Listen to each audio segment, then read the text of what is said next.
Perhaps something of the true wonder of our native earth struck the men who sailed the Nina, the Pinta, and the Santa Maria beyond the gates of Hercules. And perhaps there are those today who pause before the miracles of travel into space and beneath the sea. For this is an age of wonder. It'll produce, in the bigger perspective of time, new Columbuses and Magellans that men will remember when our own age of exploration is history. Sealab I is part of that adventure, a beginning part in our own times.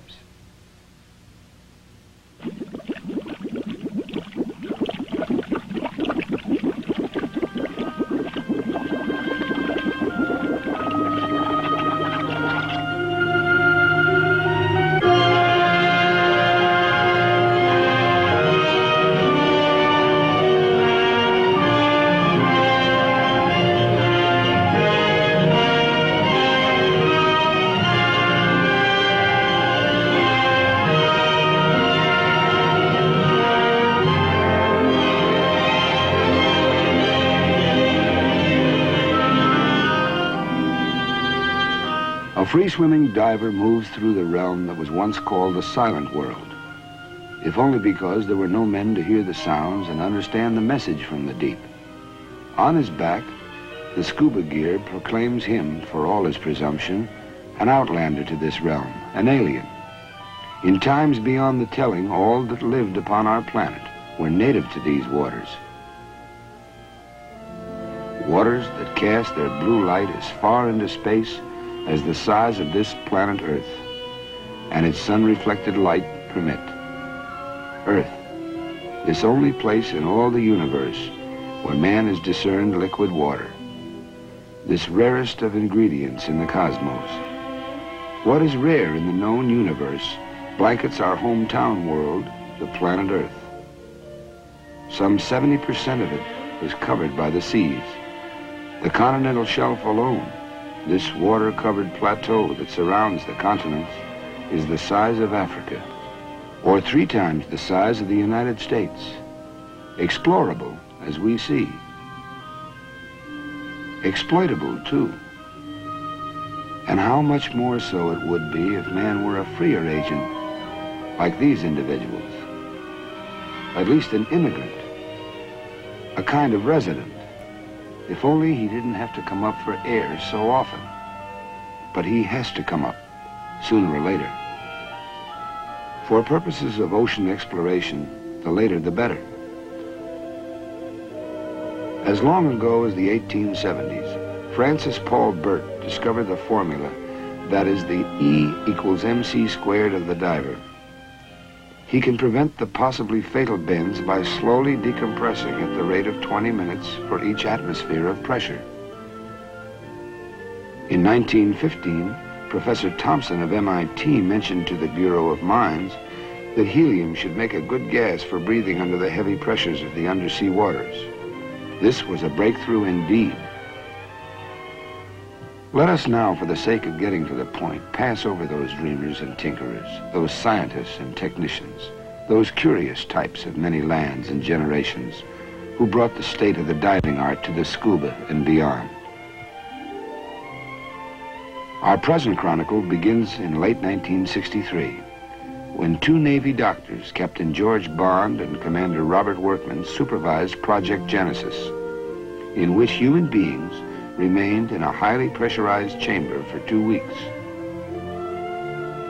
That they could do so with reasonable comfort and in perfect safety was a tribute to Bond's 8 years of research on the feasibility of breathing gas mixtures rather than normal air. He and Workman verified the usefulness of helium as a substitute for nitrogen to prevent the dangerous narcosis that high underwater pressures could cause.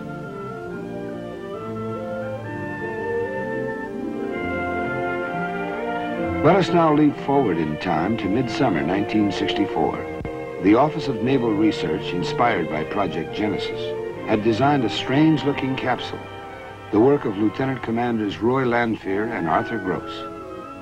It was nothing less than a laboratory for living men to observe themselves and their environment beneath the very waters of the sea. Can man indeed live within the sea as an inhabitant rather than a brief visitor.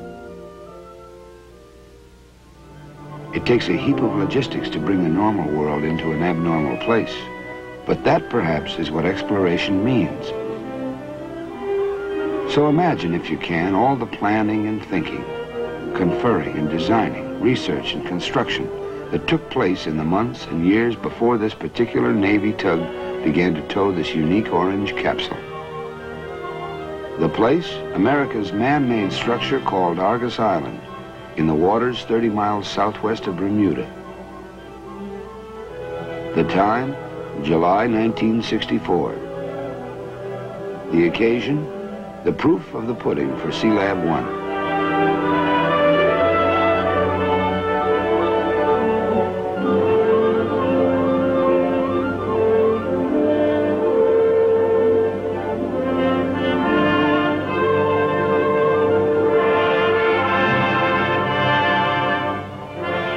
The protagonists, the U.S. Navy, in the persons of hundreds of scientists, technicians, engineers, divers, navigators, and auxiliary personnel.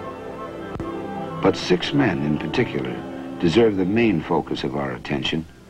Take them in. George Bond, director of the Medical Research Laboratory of the submarine base in New London, Connecticut. Commander Roy Lanfear, and those, all selected by Captain Bond, who will enter the strange shape you see before you. Dr. Robert Thompson, Lieutenant Commander, U.S. Navy, 36 years old, a native of Los Angeles. And 3 enlisted men of some special note. Expert divers, all of them. Men as much at home underwater as men could be, up to the time. Robert Barth, Lester Anderson, Sanders Manning, Navy men in their 30s who were to be the human subjects of the Sealab experiment. Here at the Navy's oceanographic station, Argus Island, the heavy logistics proceed. For if 4 men are to live together at the bottom of the sea for 3 weeks, you are attempting something more than just a diving expedition of a few hours or so. Anyone, so to speak, can dip his foot into the water, but that's not the same as a cross-channel swim.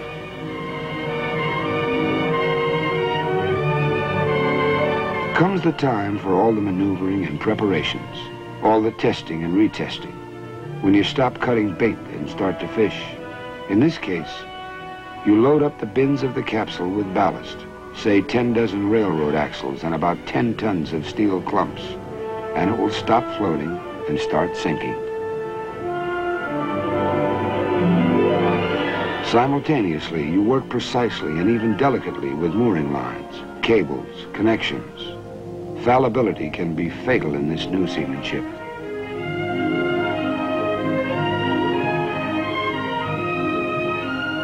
At this point in oceanographic exploration, a man can still use his umbilical cord. It houses his power and communications cables.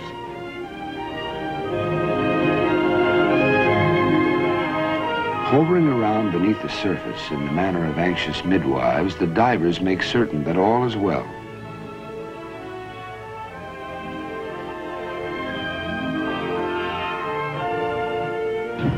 All stations report ready for lowering. Argus Control, report each foot of descent.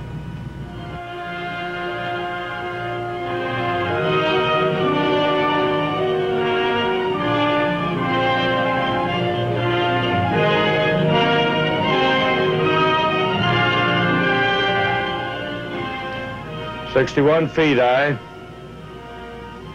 62 feet, aye. 63 feet, aye.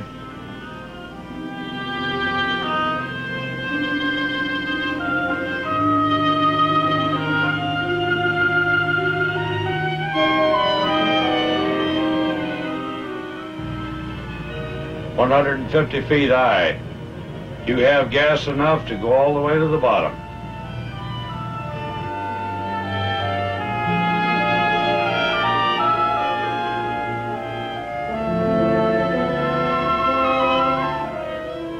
Sealab I on the bottom, aye. Hose pipe bubbling, all conditions normal, all systems going.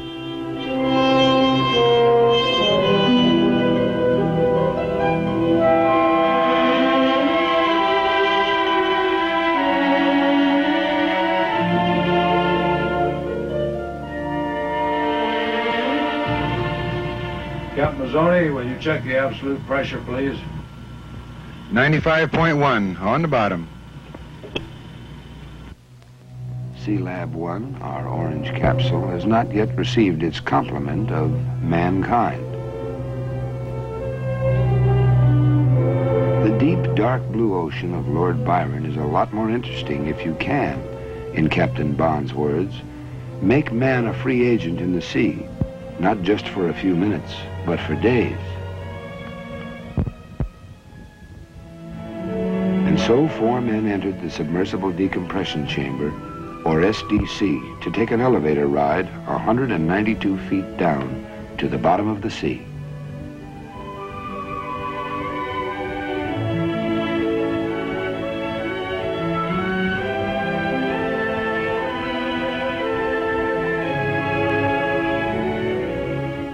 They entered Sealab I at twilight, through the hatch on its floor. Because inside pressure had been equalized with the outside water pressure, the hatch was left open.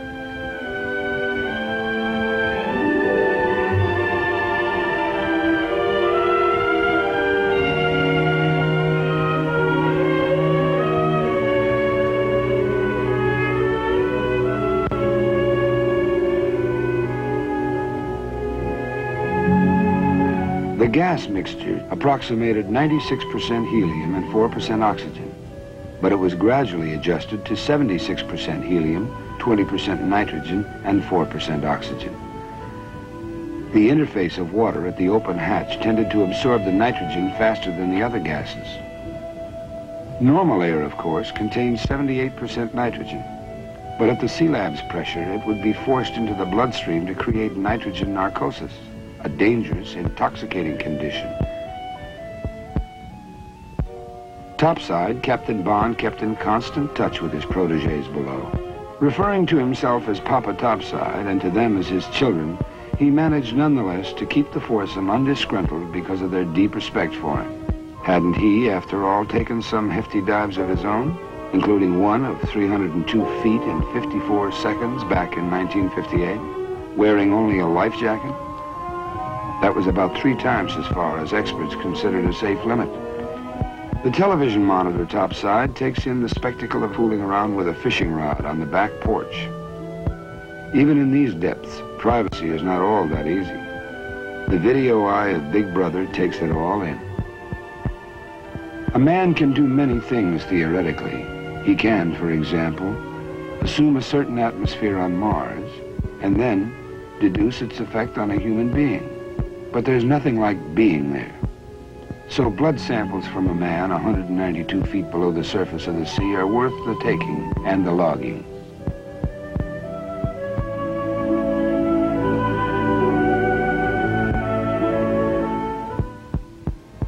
Six man-hours every day the foursome devoted to free swimming within a range of 1,000 feet around the capsule.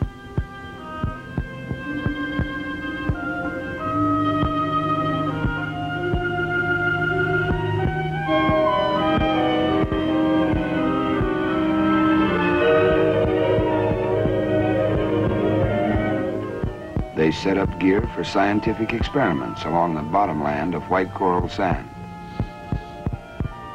They squinted at the legs of the Argus Island Tower to see how the welding seams were, to note corrosion, to take in this new countryside just beyond their back porch.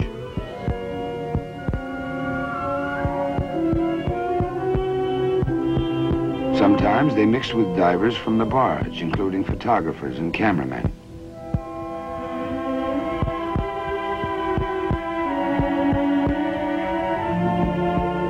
Columbus and Magellan did not have such scribes as these, who, for all their press privileges, must decompress like anyone else if they wish to come up to the surface alive.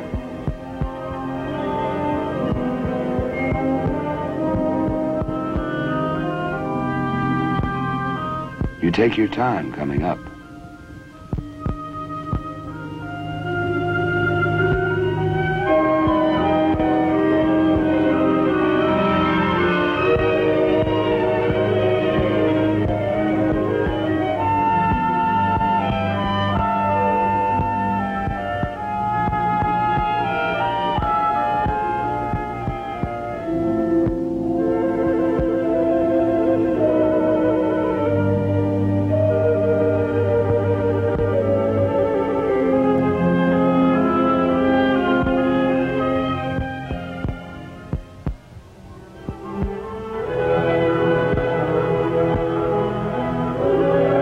master diver Sheets typifies this new breed of explorer, technician, athlete, seaman, who understands the principles of seamanship and the mysteries of the underwater realm, pressure and decompression, breathable and unbreathable gas mixtures, and the seamanship of buoyant capsules and lines and rigging and ballast and supply within the deeps.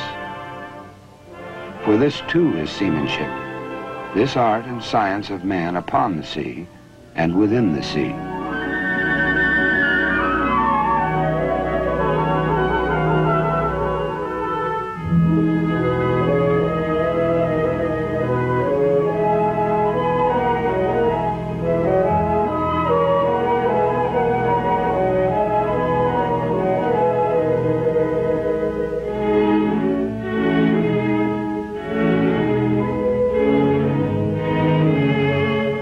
For the longer trips, the men wore scuba gear, but for the shorter swims, hookah gear sufficed.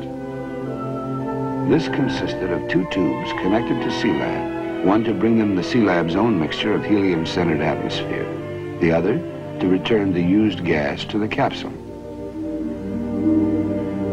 And what the men saw below, for all the tired sophistication that sometimes dogs our civilization, was like a kingdom out of the soaring fancy of the child and the poet, of man and youth, and all the ages of this old planet of ours. Emerald green or zenith blue, depending upon the state of the sky above, the kingdom changes its hue and mood. The angelfish and the grouper saw such visitors as they had never seen before, even in this teeming liquid world with its millions of species. The barracuda, the fearsome creator of one-legged men in the pirate legends, were on their most benign behavior for the tourist invasion. The big fish eat the little fish, said the Latin poet Virgil, and his meaning is literal as well as figurative. The men began to feel close and neighborly toward the fish, so much so that a diver from the barge spearfishing brought forth a cry of protest from Barth. For a man living on the bottom of the sea may see his fish as neighbors rather than as quarry for his hunting. Day followed day. It was a tight life in the Sealab. After 4 days, it became home sweet home. All 40 by 9 feet of her. Minus, of course, space for 3 transformers and all the other gear. Such as 6 berths, tables, storage lockers, a shower, 6 electric heaters, a Chamber of Commerce sign, a hot plate. Cooking, however, was limited to baking and broiling. Frying would create greasy hydrocarbon smoke and gases. There was enough food, water, and gas for breathing to last 6 weeks. Atmospheric pressure at 86 pounds per square inch was 6 times that at sea level. The helium in the special atmosphere gave a curious quality to men's voices.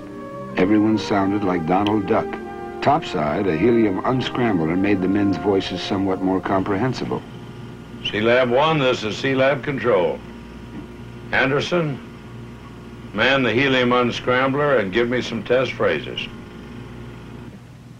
This is Sealab, manned and ready. Are you on? Let's have the test phrases now, please. I'll do it. Ready for command? We'll forward.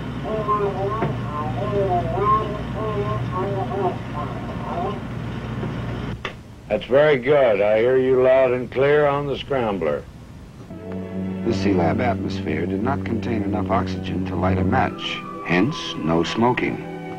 It also permitted the men to bring water to a heat far above its sea level boiling point, but without a trace of steam or vapor. Open a soft drink and the bottle would suck air in rather than fizzing out. Let us remember these rare moments on the ocean bottom. Manning and Anderson playing cribbage before bedtime. Going topside after a visit to the Sealab, Captain Walter Mazzoni, Technical Project Officer. Mail delivery, about as prompt as anywhere else under the American flag. But the dented plastic jug shows what pressure can do. They also serve who only endure, day after day and night after night beneath the sea. There was time to loaf and time to read, as well as to work. For a man that endures, a man who simply is triumph enough 192 feet down. Dr. Thompson keeps a medical mind focused on the others, who indeed are busy enough with their daily swims, collecting bottom samples, checking gas cylinders, and taking pictures for later analysis.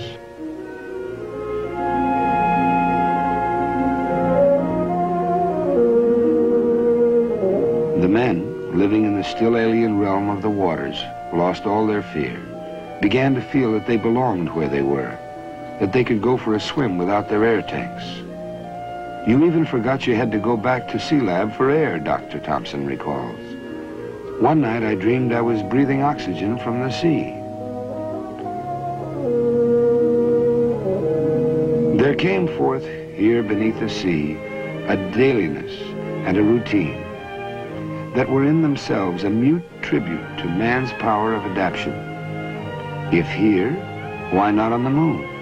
Why not on Mars? And so it went for 11 days. But on the 11th day, intimations, forebodings from the look of things. Topside, trouble brewing in the form of a tropical disturbance, the weatherman's tentative euphemism for what later became a full-fledged hurricane. Hurried conferences, evaluations, decision to abandon Operation Sealab after 11 of the 21 programmed days. From below, objections, complaints. But the risk to topside support ships and personnel, and therefore in time, to all concerned, was too great. So began the ascent. The men stayed in the Sealab for 2 nights and a day while it was slowly raised at the rate of 1 foot every 20 minutes.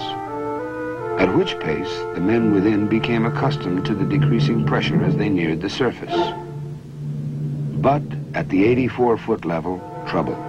Already the sea upon the surface was churning from the rising winds, and the surge carried below, rocking the Sealab capsule back and forth.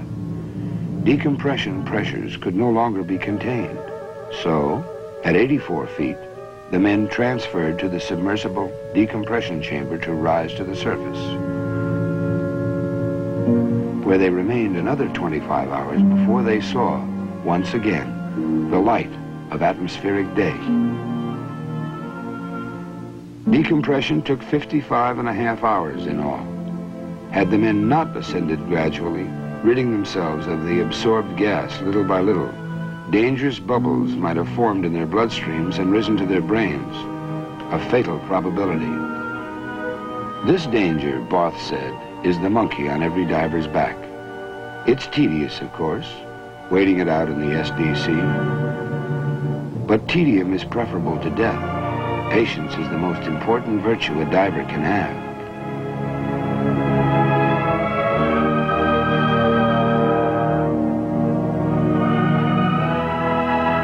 Raising Sealab itself was an engineering feat of some note, since all Undersea's technology is in the nature of pioneering.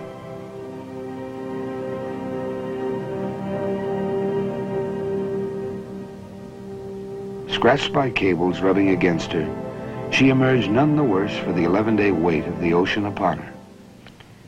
And when the men have gone, the sea remains. From its teeming deeps are fish and plankton and algae enough to feed the entire foreseeable earth, if men will learn how to harvest these fertile waters. The sea remains, rich in minerals of all kinds, some of them, like oil, already in production. The sea remains for Sealab and her descendants, for those who will go down to the bottom of it and stay long enough to do some thinking and some work. Sealab I proved that man can take it down below, that if he stays down 24 hours or more, his tissues become fully saturated with helium. Beyond that period, the time required for decompression does not increase, however long he remains below. Sealab was an adventure, a test of man's capacity to survive where survival is the biggest job he has. Beyond survival lies progress, and perhaps a civilization of growing permanence. For the sea remains. Sealab I is but an incident, a point in time already in the past. Sealab I proved that man does not have to decompress between work periods beneath the sea. that he can, under the precise conditions we have seen, remain below indefinitely. What lies before man here on his own planet, here in the watery inner space that is no less a challenge to his talent and his endurance than the space beyond the upper atmosphere? Will he have the genius to harvest the food of the sea? Food enough even for the exploding population of the crowded land? Will he build factories to process the seafood? Or will he, in this less than perfect world, use the underwater realm for military purposes? Will there be manned outposts on the ocean bottom, fortresses, submarine bases, supply depots? Will he build for the better life, resort hotels, sightseeing, and scientific buildings within these waters? Will he mine the elements, everything from iron to cadmium, from aluminum to oil, that rest unexploited within this planet Earth, beneath the sea? We are reminded of the words of the late John F. Kennedy. "We are just at the threshold of our knowledge of the oceans," he said. "Already their military importance, their potential for weather predictions, for food and for minerals is evident. Knowledge of the oceans is more than a matter of curiosity. Our very survival may hinge upon it. Sealab I is a part of the strange, colorful hardware of our age, an age chock full of wonders, but still a time when there remains unknown realms for men in which to adventure." Adventure, yes, but more important is the knowledge gained from scientific investigation of the unknown. From knowledge comes strength, a step in progress toward the essential strategic goals of the future, which will require increasing utilization of the vast oceanic areas for our security.